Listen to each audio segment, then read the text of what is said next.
All right, cool. So we are officially recording. And like I said, the topic of today is going to be about fast start goal setting.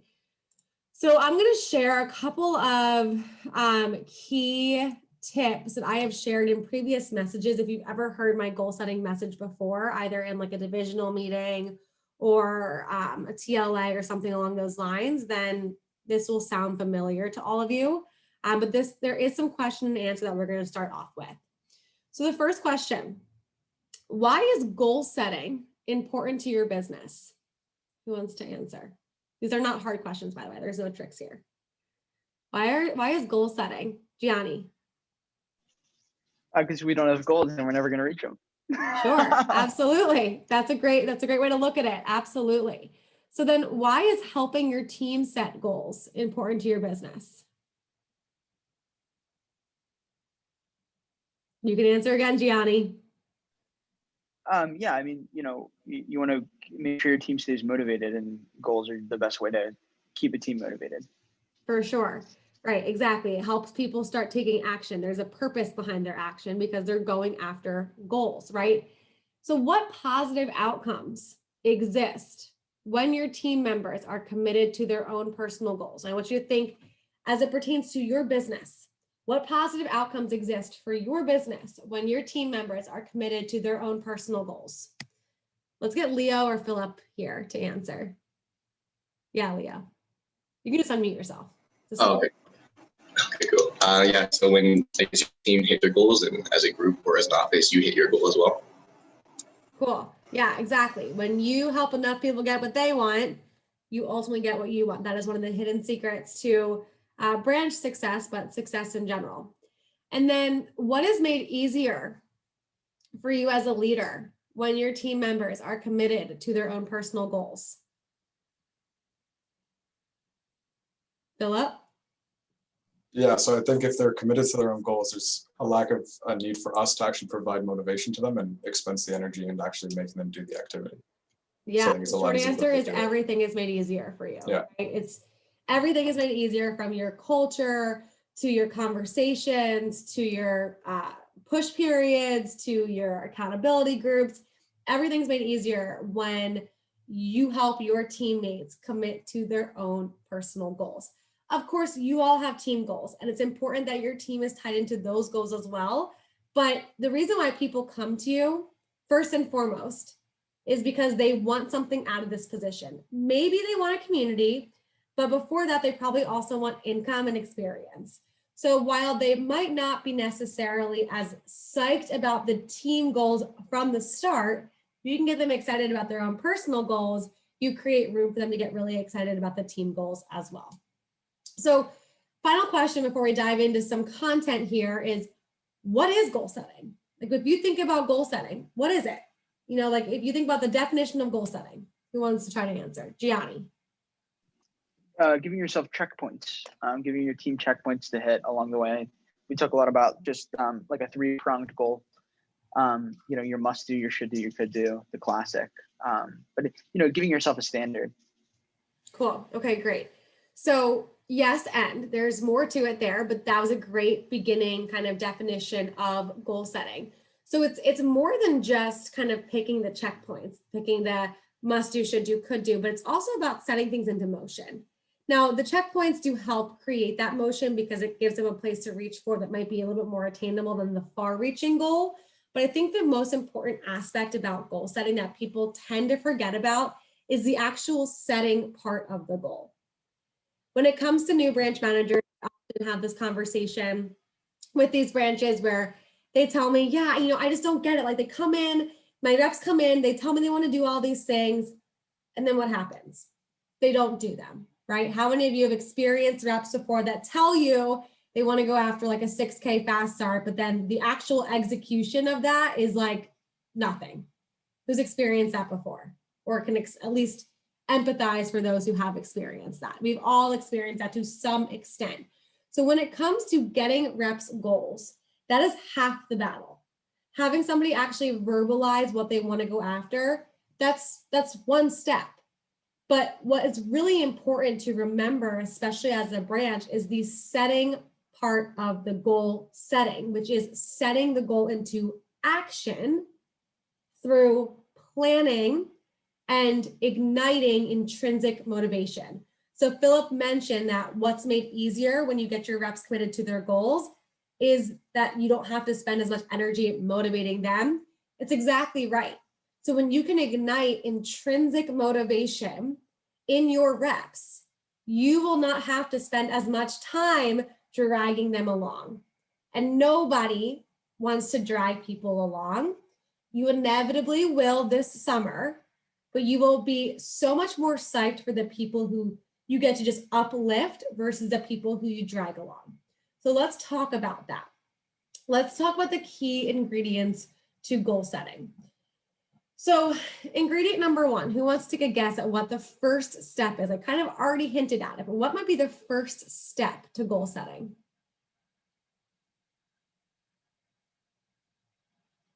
Who wants to guess? Would it be just planning out what you want to accomplish? Sure. Okay, that is a step, but not the first step. The first step, Gianni, go ahead. Vision, giving yourself an idea. An end goal, a place that you're going. Right, exactly. So, Leo, I want you to hold on to your answer because that's a great answer, but it comes in at another stage during the goal setting process. If you think about, if you are trying to go on a trip, you typically need the end destination first. Now you can argue with me, I'm just going to set off and see where it takes me. But in today's world, everybody typically has the end destination first. So when it comes to the key ingredients to goal setting, Jacob, you're coming in at the perfect time. We are just starting the key ingredients of goal setting. So when it comes to the key ingredients to goal setting, ingredient number one is getting that vision. So when you are working with your reps, as you are beginning to launch them into their fast start, the first question you should be asking is, hey, what do you want to accomplish? What do you want to create? Now, I think there's value first and foremost in kind of keeping it short term. Hey, what do you want to create this weekend? Here's why there's value in short-term goal setting.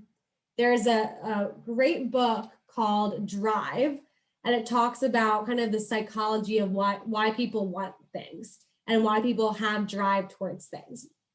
And there's a point in the book where they talk about how people tend to have more motivation and commitment to short-term goals because it's more urgent, right? We always talk about creating urgency. So rather than talking to somebody about what they want to create for the summer, let's just focus on what they want to create during their first weekend or their first few days. Then it opens up room for their fast start. And maybe the conversation about what they want to create in their fast start happens during advanced training. But if you can focus first and foremost on what do you want to create in the next few days, that's going to really give you the opportunity to lay out an extremely doable action plan. Are you all following this so far? Is this making sense conceptually, but also putting it into practice? Yeah? Thumbs up? Okay, cool. Awesome. So what are some of the components of a vision? It's not enough for someone just to tell you, oh, well, I just want to try this out. That's what I want to create for the first couple of days. I just want to see how this goes. That's not enough. You've got to dig a little bit deeper. So there's a couple of questions that I want you to keep in the back of your mind when you're having these conversations with your reps. Now, I know that one of the questions you might be wondering is, when do I have these conversations? And we will get to that. But the actual conversation itself, you want to think about, and you've all heard this before, the SMART goal exercise. You've all heard the acronym SMART before, right? So it's specific, measurable, attainable, relevant, and time-bound. So when you are getting people's visions for their first weekend, you want it to be specific, meaning that it is tied to something that is measurable. So someone to say, I just want to get some experience is not specific enough. It's also not measurable. So the easiest place to go when it comes to a measurable vision is like number of demos completed or number of sales made. Now, I would typically, for your first weekend, focus on number of demos completed versus number of sales made, because you really want to get them first and foremost in the habit of doing the action and not have them focus so much on the results of the action. Because we know we might have a total stud who just kind of gets some bad luck in the first weekend. We don't want them to think that they can't reach the next goal because they didn't reach the first goal. So this first goal, this first weekend, I would say focus predominantly on, hey, let's get your vision let's get your vision ironed out here. How many demos do you want to complete in this first weekend? That's going to get a specific vision and a measurable one. Attainable. This is up to you and your rep. If someone tells you that they want to do 40 demos in their first weekend and there's just no way in hell that's possible, don't let them commit to that. If someone tells you they've got their cousin's wedding on Saturday, yet they want to somehow do 7 demos on Saturday, actually work with them and say, hey, is this possible? Because if you got your cousin's wedding, you're going to be out from pretty much 2 p.m. until 11 p.m. that night. So is there a way that we can fit in 7 demos from 8 to 2? You tell me. So it's important that you actually work with your reps to make sure that what they're telling you they want to do is attainable. Don't let someone tell you they're going to do a 40K faster if you know there's no way in hell they're going to do it. It's okay to scale them back a little bit. A 6K fast starter is extremely valuable, by the way. A 3K fast starter is extremely valuable. I was a 4K fast starter. Not everybody has to have the goal of a 10K fast start. So just important that you do recognize the attainability of what people are telling you they want to do. The R in SMART is relevant. This doesn't really apply to all of you because the conversation is going to be relevant already. You are their manager. You're helping them set goals to get their feet wet within the position. And then time bound. So again, we just talked about the importance of having a short-term goal. So you're already kind of giving them that time bound aspect by saying, hey, what do you want to create this first weekend? All right. So that would be that first conversation with people to help them really iron out their vision. I'm going to pause and come up for some air here. Questions, comments, or thoughts on this particular idea topic? Questions, comments, thoughts? Okay. In terms of when you do this, does everybody have an idea of when they could fit this in during their trainings? If everybody has an idea of when they could, give me a thumbs up, because I know not everybody knows when they could fit this in. It's different for everybody because everyone has different style of trainings. Gianni, when are you going to fit this into your training? Yeah, I think like day 2 before the phone jam. Cool. Hey, like let's create a goal before we phone, so what you're rooting for as you phone. Cool, love that. Okay, great. Philip, when are you going to put it into your training? So most likely day 1 PC or like Johnny said, just before day 2 starts with the phoning. Great. Jacob, when are you going to put into your training? I was thinking right before the phone jam talk, right before then tying them into their goals and really leading them right into action. Cool. Okay, Leah, what about you? Yeah, I really liked. I was thinking of the day 1 PC, but I really liked how Gianni talked about the day 2 right before the phone jam. I was thinking more though of because I know for day 2 when they talk about their faster like prizes and stuff and what they can accomplish. I was thinking since they already have an idea what they want to shoot for that. I was planning to have a PRPC, whether that Friday evening or the Saturday, and then just bring down their schedule there before I clean their list and stuff. And then from there, also plan out the goals, what they want for the next 3 to 4 days. Sure. Okay, that works too. Another area that you can put it in if you're struggling to figure out how or when is during the phone jam itself, you can pull people into breakout rooms as well. So if you're like, I have 25 people in training, I don't have time to do it at the specific times that all of you just mentioned, you can also use some time during the phone jam to talk to them, but you want to keep it very short and succinct because you still want to make sure that you're giving them time to phone, because that is a really key point that they need to have in order to kind of create this vision into reality. Okay, let's move on to ingredient number 2, which is intrinsic motivation. So we've started off with creating the vision. And again, we talked specifically about this first weekend vision, but these questions are also applicable to the full fast start. They're applicable to the SC2 push. The bottom line is you just want to make sure you're asking questions that kind of follow the SMART framework. Now, onto intrinsic motivation. So all of you are familiar with the term intrinsic motivation, yes? Right? Yeah, okay. So I want you to think about the phrase, you can lead a horse to water, but you can't teach them to drink. How many of you have heard that phrase? Raise your hand. The phrase comes up a lot in the vector world because it can be kind of a point of frustration for a lot of people where it's like, I'm giving you all you need to succeed, but for whatever reason, you're not taking advantage of it. And so as a manager, as a leader, as a mentor in our organization, you are responsible for developing that extrinsic motivation. You are the cheerleader. You are the coach. You are the person who's exciting them and they're pushing them and you are leading them to the water, right? But at the end of the day, you can't control whether or not they drink from that water. You can't control whether or not they take advantage of their resources, of the coaching, of the support that you are giving to them. But what you can do is you can influence them. And the best way to influence people is through really well-crafted questions. Because if you tell someone to do something, that's one thing. But if they tell you they're going to do something, that's an entirely different dynamic altogether, right? So we want to make sure that you are asking really well thought out questions to ignite the intrinsic motivation in your reps. So I've got a couple of questions for all of you to write down and start implementing into these style of conversations, into these goal conversations that will inevitably help ignite the intrinsic motivation. So question number 1, this is step 2, this is after you get the vision.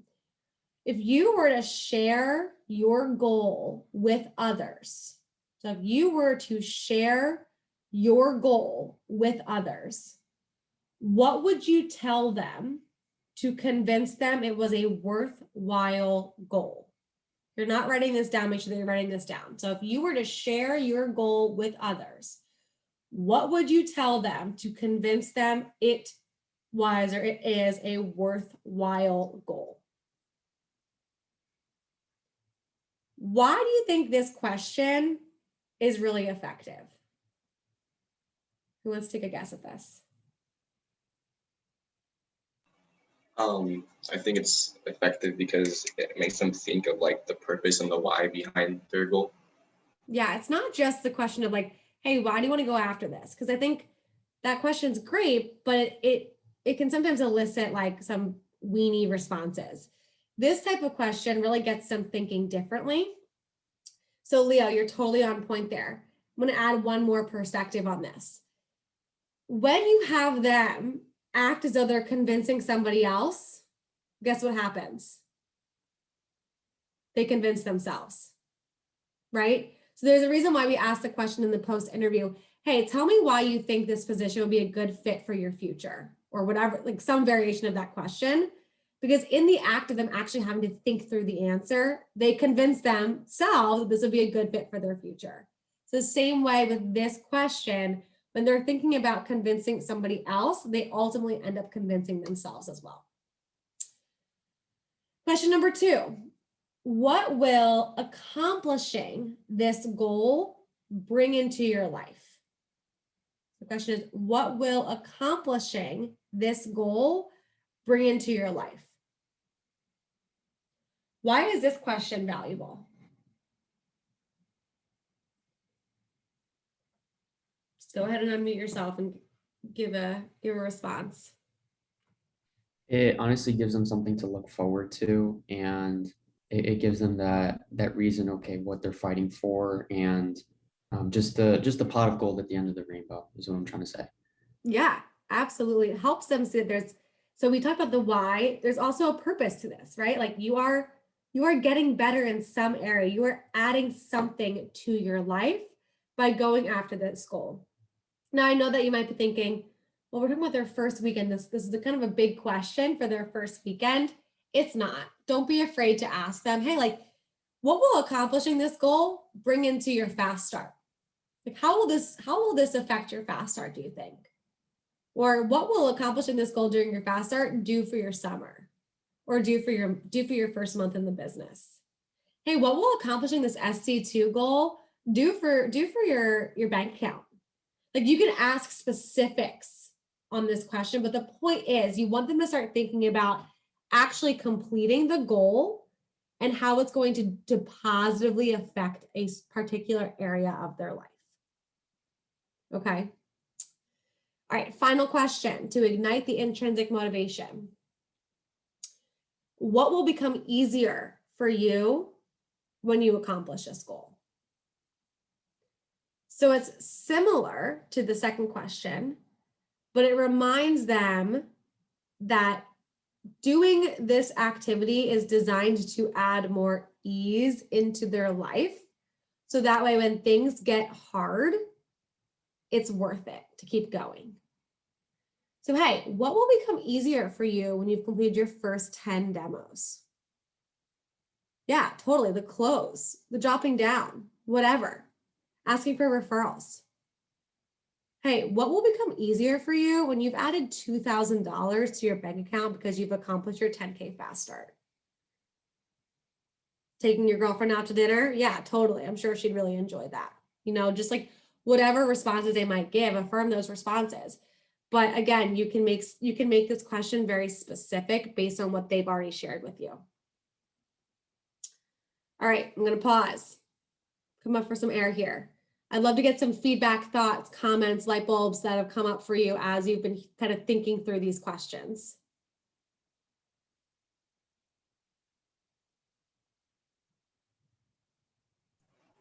I think light bulbs for me so far is just how almost like open-ended the questions are, and just really makes them think instead of, I guess, us just telling them what to do. It's more of them like figuring out what worked for them and how they can do that.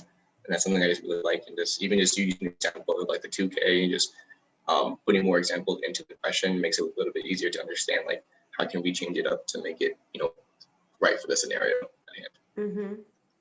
Yeah. When you tell a rep to do something, they analyze it. When they tell you they're going to do something, they commit to it. All right. So when you tell a rep to do something, they analyze it. When they tell you they're going to do something, they commit to it. Or at least they give you kind of the permission to help them commit to it in a way. So that the better you can get at asking questions that help guide them to the answers that they want, the results that they want, the better you will get at people just holding themselves accountable. Because again, when you ignite that intrinsic motivation, going back to that saying, you can lead a horse to water, but you can't teach them to drink, that intrinsic motivation gives them all the reason to drink. You following on that analogy there? And yes, I think specific open-ended questions are really valuable because it does develop that deeper connection with your reps right from the start as well. Any other questions about this kind of sequence of questioning? Is this helpful for you guys? Yeah, okay, cool, awesome.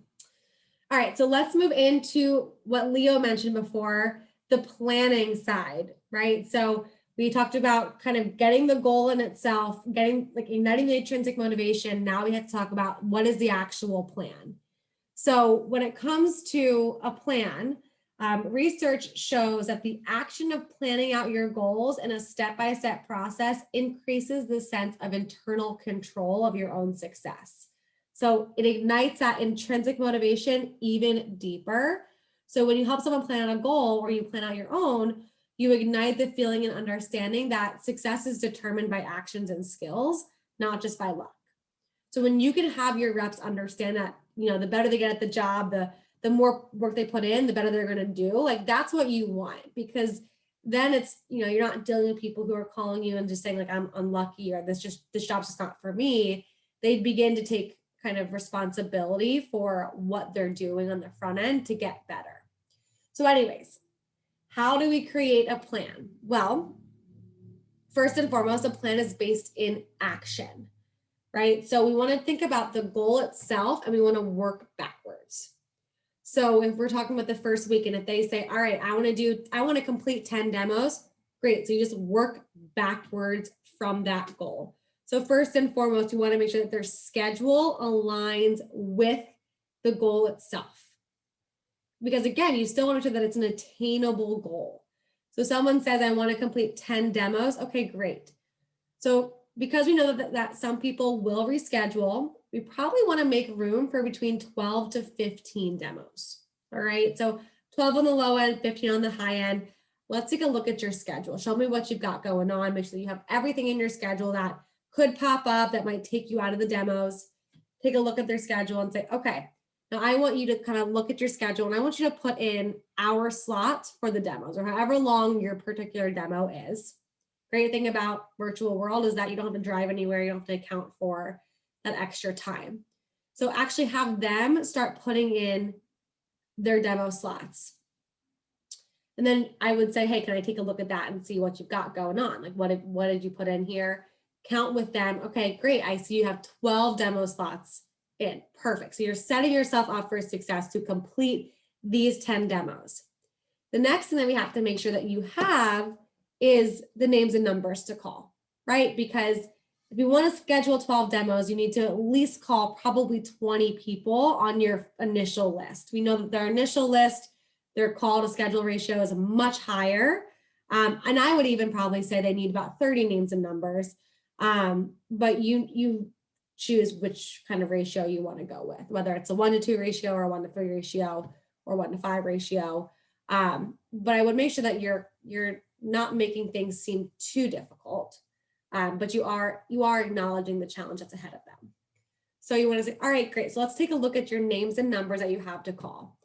Who do you want to have as your first 12 demos? Now, I know that many of you go with the first 5 and you can totally do this. Who do you want as your first 5? But sometimes even just saying, who do you want your first 12 at least gets them in the mindset of actually filling those 12 spots. The first 5, it's great because you want to talk about like the best 5 is your first 5. But when you say, who do you want to be your first 12, at least they're thinking, okay, I'm going to fill these spots no matter what. So yeah, Gianni, go ahead. Yeah, I just had a quick question about, obviously there's kids that come in with 30, 40, 50 names, which is great. How would you handle those kids that come in with 10, 12, they're not rocking it, with the names, but they're go-getters. They really want to do well. How would you handle the chicken list with those kids in their first weekend? It's a great question. So are you on 2-day training?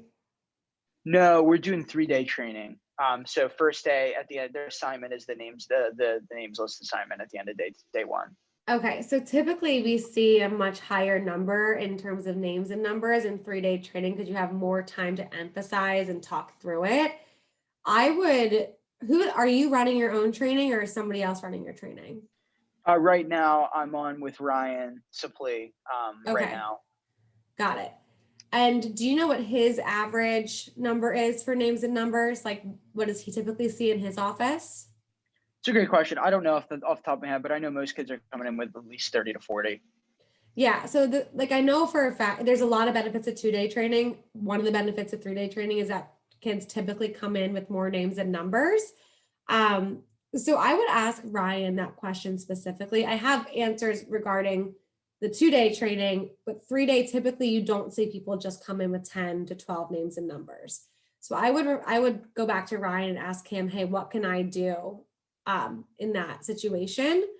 And again, so if you're doing your goal setting talk on day 3, it depends on when you're doing your goal setting talk, but you can make sure to have a conversation with somebody before the goal setting talk. So if you're in a 2-day training and you notice that they bring their names and numbers in, it's 10 names and numbers, your day 1 PC might be the chicken list, helping them generate more names and numbers. And then your day 2 PC might be the goal setting PC, because you want to make sure that before you kind of dive into the goal setting, you're setting them up for success by helping them work with more names and numbers. Does that make sense? Yeah, no, that totally makes sense. Yeah, I and, would you just go know, back to Ryan and ask him specifically because the 10 to 12 is an abnormal amount for a 3-day training. absolutely. Yeah. Okay, so back to the planning. So again, you're just basically taking the end result that your rep has given you and you're working backwards. If it happens to be a 10K fast start, of course you are getting the numbers down to the exact number of demos they should be doing a day, down to the phone call they should be doing a day. And you really want to make things as simple as possible for them. So if you can get their goal all the way down to here's your daily actions, that's going to keep things really focused and intentional. A 10K fast start on day one can feel both doable and overwhelming. But if you can just get them to commit to the daily actions, the same way we encourage all branches just to commit to the program, then you can go to sleep easy knowing that you are setting them up for as much success as possible because they're doing the daily actions that, based on numbers and based on what we know to be true, will in most cases set them up for the goal that they want to achieve. Gianni, go ahead. Yeah, I just wanted, I'm sure you're already going to do this, but what are those daily actions I've heard of? Do 2 set 2, do 3 set 3, make 5 Let calls me before your show demos. you. I'm gonna walk you through, and some of you might have seen me do this before. But let's say you have a rep that says, I want to do a 10K fast start. So they want to do $10,000 in fast start. Cool. Okay, great. So what you want to do first and foremost is you want to take 10,000 and divide it by the office average order. So it doesn't matter if you yourself don't have an average order, take the divisional average order. So you can say, all right, so in our division, our average order is 350. So what that means is that when you take $10,000 and you divide it by the average order of 350, you're looking at making 29 sales in the next 10 days. Now, of course, we know not everybody's going to buy. So we want to account for those who don't buy. So let's say that you have a 70% closing ratio, which is pretty common in people's fast starts. Now, if you want to go even safer, you can do a 60% closing ratio. For this example, I'm going to do a 70% closing ratio. So we say 70% closing ratio. So what that means is we take 29 sales and we divide that by 0.7. So that's going to tell us how many demos we need to do during our fast start. So that's 40 demos. You got 10 whole days in your fast start. Do you think 4 demos a day is doable? Yeah, I would say so. So we have 40 demos divided by 10 days. That is 4 demos per day. Pretty doable, right? Now in your fast start, you have like a 5-to-1 scheduling ratio, meaning that for every 5 phone calls you make, you're going to book at least 1 demo because the people you're calling, they know your number, they know who you are, they're willing to help. So I would say a 5-to-1 demo schedule ratio. So what does that mean? So if we want to do 4 demos a day, we need to be making 5 times 4, 5 phone calls for every 1 demo booked. And that is 20 calls per day. So that's how we break it down into the daily actions. So 20 calls per day, that's probably going to take you about 30 to 40 minutes. So if you want, you can do a morning phone jam for 20 minutes and you can do an afternoon phone jam for 20 minutes. So do you see how this can be super doable? And then by the way, let me just remind you, when you accomplish this, you earn $2,000 in income. So do you think that by committing to making 20 phone calls a day, 10 in the morning, 10 at night, and doing 4 demos a day to make $2,000 in income, do you think it's worth it? I just want you to imagine yourself walking out of here in 10 days with $2,000 in income. How would that feel? Ultimately, what this comes down to is about 5 hours of work per day. Think about, your friends who are working as a lifeguard or a waitress, where they're working 8-hour shifts and they're making $10 an hour or $15 an hour. They're not looking at a $2,000 paycheck, but you are. So how does this feel? Can you commit to this? So that would be how I would have that conversation with somebody. Gianni, does that answer your question of how to break it down into a daily action? It's awesome. Thanks. Yep, no problem. Cool. Any questions from anybody else regarding this particular kind of example and exercise?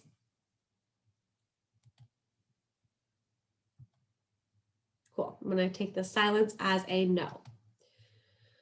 So again, that would be how you would kind of work backwards on someone's goal. Now, I've had people ask before, well, what do I do for the people who are not money motivated? Or they just want to come here for experience? I know that it can be difficult at times to deal with people who just want experience because it's hard to create a specific goal around experience. So in those situations where people are like, well, I don't really know what I want to go after. I don't really know what I want to earn because I'm not motivated by the money. Like I just want the experience. The line that I would use in this situation is, okay, so you are going to get experience here, but you're also going to make some money. Is that okay with you? Of course, it's okay with everybody, but it's important to remind them that if they want to get good experience here, they're going to need to make sales. And guess what? When they make sales, we pay them. So I would say, hey, you're going to get great experience here, but you're also going to make some money. Is that okay with you? Yeah. Okay, cool. So because your experience will be tied to your sales and your income is going to be tied to your sales, let's talk about your sales and income from a goal perspective, just to make sure that you're getting the best experience possible. So you're kind of tying those three elements in together, which then allow you to create specific and measurable goals with someone who just wants experience. Does that make sense? Yeah? Okay, great. It is also important that you are ensuring, especially now that everything's digital and virtual, that you are writing down each and every person's goals and that they are also writing down their goal and their plan. So what I would do if I were you is every time you have this conversation, I would have a different Word doc or a Google Doc open on that particular rep. And so maybe title the Google Doc, and I would probably have a Google Doc because it's easier to kind of store and manage. Have a Google Doc with their name and have their goal and their plan written out, have their answers written out to those questions. And then every time you PDI them or you have a PC with that rep, have that Google Doc up for reference. This will allow you to stay more intentional with your conversations with them, stay focused on what's in it for them based on the goals that they shared with you, and also continue to develop a deeper connection by keeping a fluid document that you update after every conversation that you have with them. Just a really good tool to kind of keep in your tool belt from a management standpoint. Anytime I have coaching calls with people, I'm taking notes on them, and then I update a folder that I have on them. So that way when they book a second call, I can go back and say, hey, how are you doing on what we talked about yesterday or last week? All right. So that's extremely important that you have that tracking system kind of on lockdown, and then ensure that they're also writing this down. Now, the couple other things to keep in mind, and I'm going to sneeze here, so excuse me, or at least I felt like I was going to sneeze, but I guess I've lost it at this point, so never mind. Flexibility is paramount. So everybody plans goals for the most part in an optimistic state of mind, right? They're expecting everything to go as planned. But if there's one thing that this past year and a half has taught us, is that sometimes things don't go as planned. So in addition to doing all the steps that we just talked about, it's really valuable to kind of remind your reps, like, hey, at the end of the day, what I care most about is just the actions you take to make this plan happen, make this goal reality. But if you happen to fall a little bit short, it's not a failure at all. It is simply a stepping stone. I want us to be able to be flexible here. And I want you to know that we're working towards this together. And if it happens in the timeline that we talk about, great. If it doesn't, we will work on it together. So you're kind of giving them that back door, that reminder that like at the end of the day, what you care most about is their commitment and their action, not as much the result. Because you will have some perfectionists, you will have some type A people who, if they don't hit their goal, they're going to think, well, what's the point of continuing? And you don't want that either. So you want to make sure that when it comes to people who are going after big goals, that you're checking in on a regular basis. Like, hey, how are you feeling today in terms of your goal? Like, where are you at right now? Where's your head at? You know, how can I support you today? And then you want to make sure that you're asking them some very specific questions as you kind of wrap up this whole conversation. So question number 1 is, how would you like me to hold you accountable to this plan? So this is kind of your wrap up questions after you've mapped out the plan. So, hey, Jacob, how would you like me to hold you accountable to this plan? Jacob gives me an answer. I write it down. Because accountability is a two-way street. They're not just accountable to you, but you are accountable to them. Next question. How would you like me to support you when things aren't going your way? Because at the end of the day, I know that there might be some curveballs that are thrown your way. And like I said, what I care most about is seeing your commitment to the plan, not necessarily the results. But I know that at times, like if results are not going your way, you're not going to be feeling really great. So how can I support you in those moments when things aren't going your way? Again, write down their answers. And then the final question is, hey, so we created this plan because I know you've got big goals. And I know you mentioned to me that, you know, by earning $2,000, like you'll be able to pay for your first semester's worth of textbooks and a couple other extra things. I know that's really important to you. So because of that, I want to make sure that you're not going to give up on this goal. So in the case that you start showing signs that you might be giving up, how would you like me to approach you? How would you like me to work with you? So that question is a little bit jumbled, kind of in bringing previous responses back in. But the point of that question is saying, like, it's reaffirming why they're going after this goal by bringing in some previous responses, but then saying, hey, I know that there are situations that lead people to want to give up. And I don't want that to happen to you because your goals are too important to me and your goals are too important to you.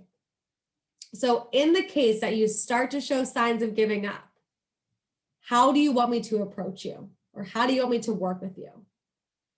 So those final two questions of how do you want me to support you when things aren't going your way, and how do you want me to work with you when you show signs of giving up, are giving you every key to the castle in terms of how to confront somebody and how to have a difficult conversation with somebody, because they're literally telling you how to work with them. You'll have some people that are like, just call me out on my BS. Like, I need to be talked to that way. Others will be like, hey, in that moment, like, just kind of let me vent. I'll work through it myself, but I need the space to vent. Others are like, well, I'm not really sure, like, how would you work with me? And then that gives you the opportunity to say, well, let's make a plan together. But the bottom line here is that this last and final step gives you so much freedom to work with people in a way where you can hold them accountable and you can call them out on their BS in a constructive and agreed upon way. So that was a lot that I just gave you. Comments, thoughts, feedback, questions on this particular final step.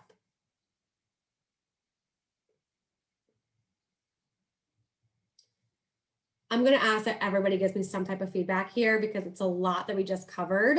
So I'd love to just get you to give me a download. Like what kind of just hit you, or what are you excited about implementing? I think I saw Leo unmute himself. Okay, I was gonna let Philip go because he can go after me. Yeah, all of it was so much. It was also great though. I'm gonna have to listen to the recording again. But if you can, could you go over? I know it was a little bit past when you're talking about how you've experienced over money, and then you talk about focus on what's in it for them. But you wrapped it up by saying at the end of the day, and you're kind of just bringing it in that like, hey, no matter what, it's okay if you don't hit their goals. Can you just say that phrase one more time? Because I was trying to write that. Sure. So I don't have the exact phrase off the top of my head, but it's something to the effect of like, hey, so your goals are really important to me, and I want to make sure that I'm setting you up for as much success as possible. And this plan is a plan I know you can do. But at the end of the day, what's most important to me, Leo, is not that you get the results, but it's that you commit to the action. Because just in the case that the results don't happen, I don't want you to think that you're letting me down or letting yourself down. You're simply just like making progress. So however you want to say that, say it. But the bottom line is that you're kind of giving them permission to not hit their goal, which sounds weird. I know. But what you really want people to do is commit to the action. And you just don't want people to quit because they didn't hit their goal.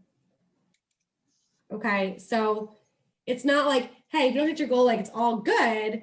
It's like, hey, I know how important this goal is for you, but what's most important to me is that you commit to the actions first. In the case that the results don't happen the way that you thought they would, I still want you to feel like you're gaining value and making progress. Does that make sense? Yeah, okay. Philip. Yeah, so I just had a question because you mentioned, I think, putting the information like the goals on a Google sheet or like on some type of Google Doc. How exactly, could you go over that again? I just kind of missed what you said about that. I was just kind of confused. For sure. So I'll just kind of show you guys what I have. So I have, let me share my screen here. So I have a whole Google folder that's dedicated to Vector. And then I have a coaching folder, and I have all of my different region notes in those folders. So for you, maybe it's like a training folder. So like the date launched. And then within those training folders, look, oh, I should have put yours in there, Philip. I have a Rocket book that I put everyone's in there. But anyways, like here, you'll see that I have notes on certain people. And so what I would encourage you to do is create specific files on each of your people. So if you want to be extra organized, you can, again, do it based on the launches. And then within the folder, so you would say, create Google Doc, create and share, and then type it in here. Where I pronounce your last. There we go. And then just start taking notes. And this would be something that I would update every single time that I am having a PC with you, that I'm having a conversation with you. So that way it's a living, breathing document based on our conversation. So I'm not forgetting them. And so this would be like the final draft because you're like writing down notes on paper as you're going through, right? Yeah. So what I use, and this is a tool that you guys can all use if you're more of a paper person than like a typing person, I use this thing called a Rocket book, where I can then take a picture of it and it automatically uploads to my particular folder that I've kind of distinguished it as. But if you're someone who likes to type along with people, then you can do that too. So it's kind of like preference at that point. But I would just say tracking the conversations you're having with people allows you to be a better coach to them. Does that make sense? Does that give you like kind of the answer to the question you had? Yeah, I was just wondering how you organized it because I just want to figure out how to put all these different notes that I'd have from different reps into one place. Yeah. So Rocket book is helpful, but then again, like if you feel comfortable just kind of typing along as you're talking, then you can do that too. There you go. Okay, so just take a picture of it and upload it to your Google Drive that way. All right, so Jacob, thoughts, comments, feedback on all that we just talked about? Yeah, for sure. I think I loved how you kind of tied in the accountability questions about how can I be accountable to hitting your goals, like asking them the question. And that's something I've been trying to get into, but I couldn't find the right way to say it. And then also offering the question about support as well, and having that like spreadsheet and that tracker there so that you can kind of say, hey, I know you're going for that. How can I be accountable for you to hit those goals? And Mhm. that's something I personally wanted to get better at after last week. That's something I struggled at, but I love those two questions because I really think that's gonna get them to more commit to the actions instead of me just kind of saying, here's what, do this, having them answer those questions and them figuring out it on their own with me guiding the way to there. Yeah. And kind of on that note, Jacob, and this is a note for everybody. This was a lot. This is a very high level training on goal setting. It has a lot to do with psychology. It has a lot to do with implementation. And the first time you do it, it's not going to be perfect. But I'd rather have you try to have a deeper conversation about your reps' goals than not try at all. So what I'm most excited about for all of you is trying it out, not having it be perfect. Because over time, you'll get better and better at it. But the bottom line is, it's just about giving it a try and giving your reps the plan they need to succeed. It's not just about getting their goal, but it's about giving them a plan. Gianni, are you there where you can give us some feedback? I don't know if you stepped away for a second. All right, I'm assuming you stepped away. So here's what we're going to do with this recording. I'm going to send it out on Friday. So if you want to rewatch it or kind of hear some of the tips that we gave throughout it, you can rewatch the recording. But I hope that you guys gain value from today's office hour, and I'll be sharing the topic for next week on Friday. So I hope you guys have a great Tuesday, and I'll talk to you all later. Bye, everybody. Thank you. Have a good day. You're welcome. Thank you. See ya. Bye.